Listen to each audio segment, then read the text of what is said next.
For many centuries in Europe, in quiet monasteries secluded throughout the hills and countryside, monks worked laboriously to record the writings and ideas of great thinkers of their age and previous ages. They worked in a special room called a scriptorium and reproduced older manuscripts on paper or parchment, which was made from the skin of sheep or goats. They wrote with blunt pointers made of metal, painstakingly recreating each word and sentence in the ornate, elegant script typical of their times. They worked by day and they worked by night. In the flickering candlelight, bodies weary and the muscles of their hands cramping from fatigue, they struggled to concentrate on the beauty of their letters and the accuracy of their copy. In the beginning God created the heaven and the earth was without form and void, and darkness was upon the face of the deep. And the Spirit of God moved upon the face of the water. And God said, "Let there be light." And there was light. The calligraphy of the monks was often exquisite, but always it was slow. To produce one copy of the Bible took them a few years, even with several monks working together. Other manuscripts might take even longer. Manuscript is a word derived from the Latin for hand, manus. And for more than 1,000 years of human history, that's exactly how all manuscripts were copied, by the labors of the human hand. In different parts of the world, this was done by professional scribes, by slaves, by students, and by people in religious cloisters, such as the monks. It's no surprise, with the amount of time each manuscript required, that there were very few in circulation. Officials of the church had some, and the governments had some. But the only private individuals who owned manuscripts were wealthy nobles who could afford the high cost of them, sometimes 100 gold pieces for a single volume.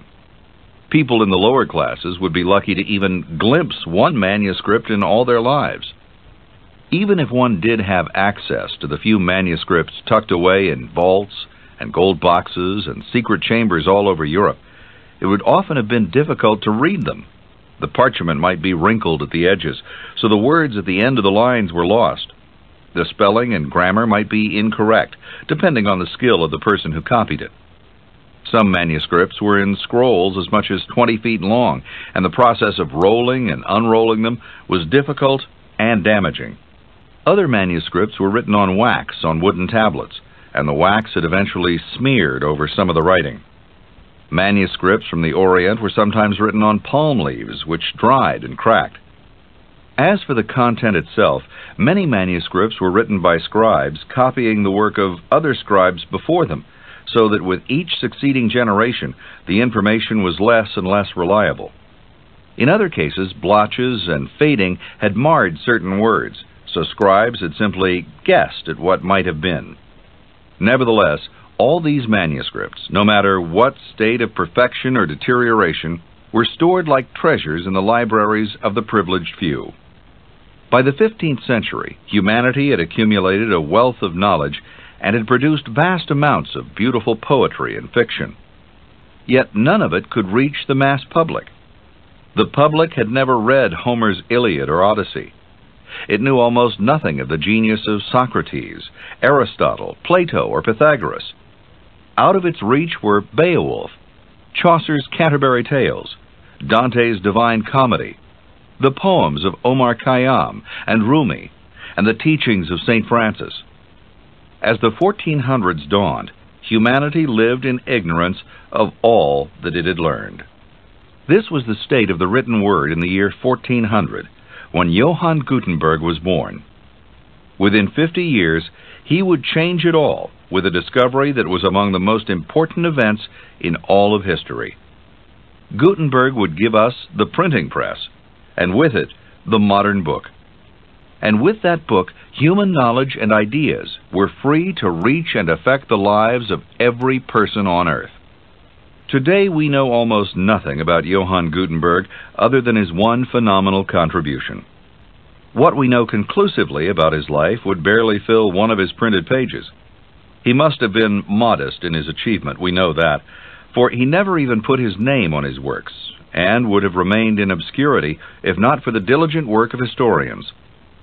For 500 years, they've worked to unravel the story of the printing press and the mystery that was Johannes Gutenberg, with almost a complete lack of success. Here is what we do know. We know that he was born sometime between 1394 and 1400, just as the new century was also being born. It was the very early years of the Renaissance, and soon it would be the great age of exploration. 100 years before, Marco Polo had returned from his travels to Asia, and in the next 100 years, Columbus would set out to find the Indies and would instead stumble across America. Gutenberg was born in the city of Mainz, on the southern banks of the Rhine River in Germany. His last name was really Geinsfleisch, but he took the name Gutenberg instead. It was either his mother's name or the name of the house in which he grew up. At the time, Mainz was a center for goldsmiths and jewelers. Gutenberg's father was a goldsmith who worked at a mint operated by the Archbishop of Mainz. Part of a goldsmith's work is to impress figures on metal, so young Johann may have first learned his skill from his father. Because he was an aristocrat, he wouldn't have had to serve a regular apprenticeship. Gutenberg's family had always been aristocrats, and it wasn't a good time to be an aristocrat in Mainz. There were many rebellions in the city, most of them organized by workers who belonged to guilds. These guild rebellions eventually drove Johann's father out of town in about 1411, when Johann was about 11 years old. 17 years later, the guilds took over the government of Mainz, and Johann, now 28, fled 100 miles up the river to the city of Strasbourg, where he remained in exile for several years. Strasbourg was then still part of Germany, though it now belongs to France. In Strasbourg, Gutenberg worked in such crafts as gem cutting, and also taught this craft to a number of students. In the 10 to 15 years Gutenberg spent in Strasbourg, he seemed to have spent much of his time in court. Almost all the records we have of him are from legal documents of the time. When he was about 36, a woman took him to court, claiming he'd promised to marry her and had backed out. We don't know how the court ruled on this sensitive matter, but we do know he never married, neither this woman nor any other. During this court proceeding, Gutenberg managed to get himself into even deeper trouble by denouncing one of the witnesses as a poor creature leading a life of lies and deceit. The witness, a shoemaker, sued for slander. This time we have the verdict in the case. The humble shoemaker won, and Gutenberg, the aristocrat, lost. 3 years later, there's another legal record on Gutenberg, a contract with a group of young men who had agreed to pay Gutenberg a healthy sum, in exchange for which he was to teach them the secret of the art. Unfortunately, the document doesn't say what that art was, but it does mention that Gutenberg spent 100 guilders on lead and other metals, the building of a wooden press, and some printer forms, which leads one to believe that already he was working out some sort of instrument for the casting of movable type.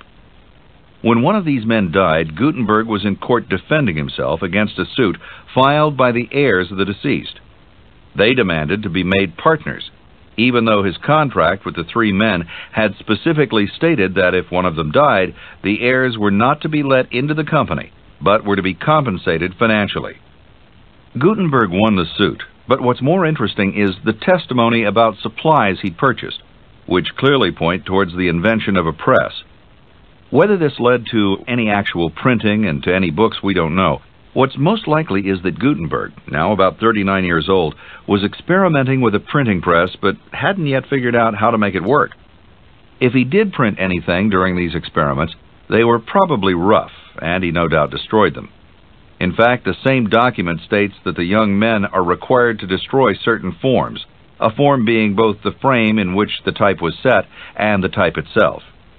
When he was approaching 50, Gutenberg returned to Mainz, where things had quieted down politically, and set up his own shop with the help of a loan from a relative.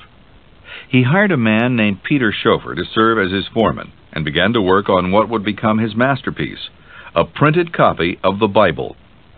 There's little information on how his experiments with the press developed, because Gutenberg was very secretive about it. He had to be. In the 1400s, there was no such thing as a patent, so most people inventing something new tried to protect themselves by working behind closed doors. All we really know about Gutenberg's invention of the printing press is that it was an expensive proposition and he had to borrow money. We know this because, once again, he ended up in court. Somewhere around 1449, Gutenberg went to Johann Fust, a lawyer in Mainz, and persuaded Fust to loan him 800 guilders, or about $200, quite a large sum for the time. Sometime later, he returned to Fust for 800 guilders more, even though he hadn't repaid the first loan. This time, Fust agreed to the loan only if he became a part owner of the business, which he did. The two also agreed that if Gutenberg couldn't repay the loans in a reasonable amount of time, Fust would take over the entire business. And this is where all the later confusion about the invention of the printing press had its start. In 1455, Gutenberg hadn't paid up, and Fust came collecting. Fust was concerned with a quick return on his investment, whereas Gutenberg seemed more concerned with perfecting the press, no matter how long it took. The court, which seldom seemed to be on Gutenberg's side, ordered him to repay both loans immediately with interest, a sum that totaled about 2,020 guilders. Gutenberg couldn't do it. He lost his shop to Fust, and with the shop went everything in it, including the famous Gutenberg Bible. The Bible was also known as the 42-line Bible because its huge pages were printed in 2 columns of 42 lines each. Later it would also become known as the Mazarin Bible because it was first discovered in a library in Paris belonging to the Cardinal Mazarin. The famous Bible with many names may or may not have been completed when it fell into Fust's hands. If it wasn't, Fust finished the job, and he began selling copies to the public, undoubtedly making far more money than the 2,000 guilders Gutenberg couldn't pay to keep it. Fust also took with him Gutenberg's foreman, Peter Schoeffer, who had testified against Gutenberg at the trial. Schoeffer soon married Fust's daughter. The new company was named Fust and Schoeffer, and from there on, historians have wrangled over just who should get the credit for the first book ever to be printed by machine. Some historians say Fust and Schoeffer did all the work on the Bible, and Gutenberg's only contribution was initial experiments with the printing press. It doesn't help that none of the copies of this original book are dated or signed. Most historians, however, have no doubt that it was Gutenberg who printed it, and they have some strong evidence on their side. One is a handwritten note attached to one of the copies of the Bible that is now in the National Library of France. The man who wrote the note is Heinrich Kremer, the same man who designed the exquisite borders of the book. According to Kremer, the Bible was completed and bound on August 24, 1456, probably a matter of months after Fust confiscated Gutenberg's business. The Bible was so large, 2 volumes, one of 324 leaves and one of 318 leaves, and would have taken so long to complete that it must have been finished or nearly finished when it came into the hands of Fust. In addition, Fust's own grandchild and Peter Schoeffer's son wrote in 1505 in the preface to a book that the admirable art of typography was invented by the ingenious Johannes Gutenberg at Mainz in 1450.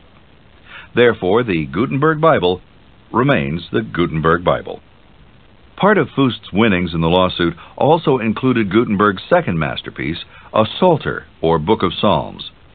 It was the first printed book in Europe to bear the name of the printer, and the name listed is Faust and Schoeffer. But scholars all agree that the mastermind behind the book was Johann Gutenberg. It's decorated with hundreds of 2-color initial letters and elegant scroll borders that required the clever technique of multiple inks on a single metal block. It would have been impossible for Fust and Schoeffer to have invented and perfected this technique in the short time between winning the lawsuit and publishing the book, a period of less than 2 years.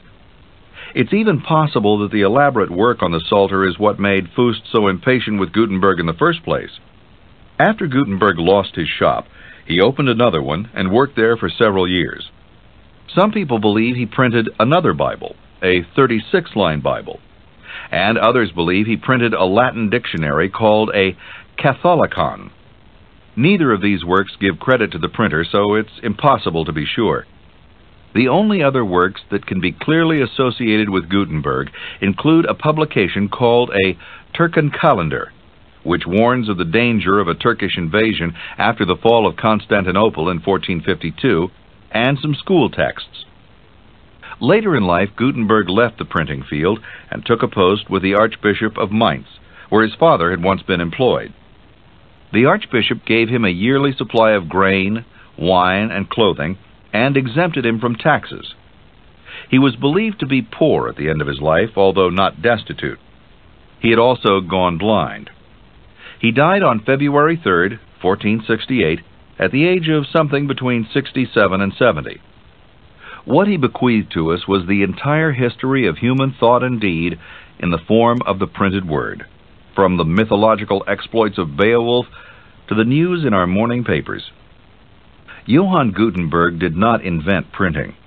What he did invent was movable type, which enabled people to make numerous copies of a work in a fairly rapid amount of time. Printing itself dates back centuries before Gutenberg to the Orient, and was most advanced in China and Korea. Printing began, first of all, with the invention of paper. The Chinese were experimenting with paper as far back as 1,500 years before Gutenberg, and the Arabs were using it as early as the year 712. Almost 600 years before Gutenberg's press, China began to produce its first printed books. The oldest of these, which dates to the year 868, is called the Diamond Sutra, and its subject is the teachings of the spiritual master Buddha, who lived 1,300 years earlier. Upon a memorable occasion, Buddha sojourned to the kingdom of Sharavasti, and lodged in the grove of Jeta. With the master were 1,250 disciples, all of whom had attained great learning. The noble Subhiti, his chief disciple, was in the midst of the assembly. He arose from his seat, and kneeling upon his right knee, he pressed together the palms of his hands, and raised them toward Buddha. He exclaimed, "Thou who possesses such great understanding, O most honored one, what must your disciples do to obtain perfect wisdom?" The Diamond Sutra is now in the British Museum. These early printed books were made from wooden blocks. Oriental characters were carved into a slab of wood about the size of a page. Ink was then poured over the slab, and paper was pressed against it. The inky images transferred to the page. Some Chinese books were also made from a form of movable type. In this case, one character at a time was carved in wood inside a mold. These many separate pieces were then put into a frame. Ink was poured over the whole frame, and again paper was pressed against it. The pieces, or characters, could then be removed and reorganized to form a new page. Later, the Chinese invented movable types made of porcelain and metal. Printed books were not a success in China. The Chinese language consists of so many characters, hundreds and hundreds, that it was too difficult and time-consuming to carve, mold, and print them. Luckily for Gutenberg, his language was based on the same simple 26-letter alphabet now common throughout the West. In the 1200s, when Marco Polo returned from China, the invention of Chinese paper found its way to Europe. But the idea of printed books somehow got left behind. It would be up to the innovative minds of Europe to invent printing all over again. Gutenberg dreamed up his printing press entirely on his own. To start out, Gutenberg created what is known as replica casting. He engraved individual letters in relief, then punched them into slabs of soft metal, such as bronze or brass, to produce models. Then he duplicated these models by casting them in molten liquid metal. Gutenberg found just the right blend of metals for his molds, the same blend that's used today. It consisted of lead, tin, and antimony. The tin was needed because lead alone would have oxidized and deteriorated the molds. The antimony was needed because lead and tin alone lacked durability. These molds were one of the earliest precision instruments. They enabled Gutenberg to arrange even lines of letters, which he then locked into place with wedges, to make up a form, a flat printing surface that was the key to a process that became known as letterpress printing. Many pages containing thousands of types or letters could easily be put on and taken off the press. Gutenberg's next important step was to develop an ink that would adhere to his metal type. Up until that time, ink was used only on wood and paper. He needed ink of a completely different chemical composition, and he found it by using some oil-based pigments that early Flemish painters used. Finally, Gutenberg needed a machine. He took the simple wine press of the time and adapted it into a screw and lever press that could print large pages of type. The press Gutenberg used had a fixed flat lower bed or surface and a movable flat upper surface called a platen. The upper bed was moved up and down by means of a small bar or worm screw. The form, with the type in it, was inked, covered with paper, and put between the two surfaces. Then the surfaces were pressed together like a vise. After printing, the types were separated and then used again for other pages.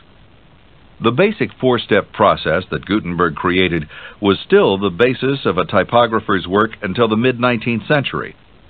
They, 1, took the type pieces letter by letter, 2, arranged them side by side in a composing stick, a strip of wood with corners, 3, evenly spaced the letters in each line by using blank pieces of lead between words, and 4, printed and then returned the letters to their type case. Gutenberg's type was a rich, decorative style of Gothic handwriting popular during the period. The Gutenberg Bible was printed in Latin on both sides of the paper. It had no title page, no page numbers, and nothing to distinguish it from the manuscript style of handwritten works.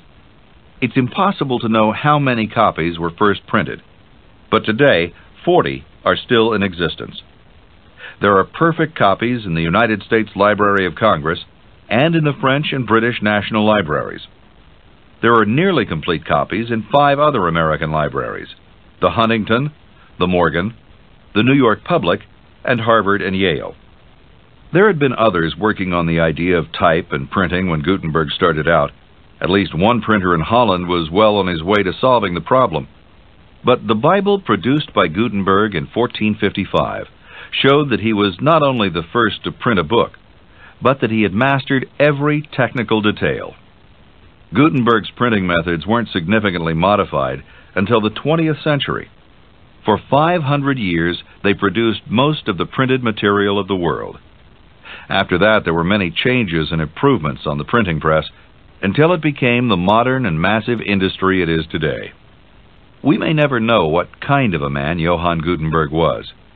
We know, of course, that he was inventive, that he was an excellent craftsman and a perfectionist, that he had a vision, and he was committed to that vision. We know that he lost the recognition and the profit of his life's labor and love. Was he bitter? That we do not know. He had been betrayed by his partners and by his foreman, who he helped train. He'd had to surrender all his equipment and his greatest masterpieces. Later he lost his eyesight and died in relative obscurity and possibly in poverty. But his feelings about his life to this day remain a secret. Being a man of vision, we can hope he took some comfort, if not joy, in the vast doors that had been opened by his invention. He opened the door for knowledge and learning and communication for everyone, not just the nobles and the priests and the wealthy, but for all the world. Through printing and books, poets, philosophers, and scientists from the past and present have been able to enlighten and inspire all of humanity. Geniuses, heroes, and sages have been able to teach and awaken us. As printing grew into its own craft, the Emperor Maximilian gave it the coat of arms of an eagle, with its wings spread over a globe. Written words soar over the world, freeing knowledge from its binds, and then knowledge itself brings freedom of the spirit. That is the legacy of Johannes Gutenberg.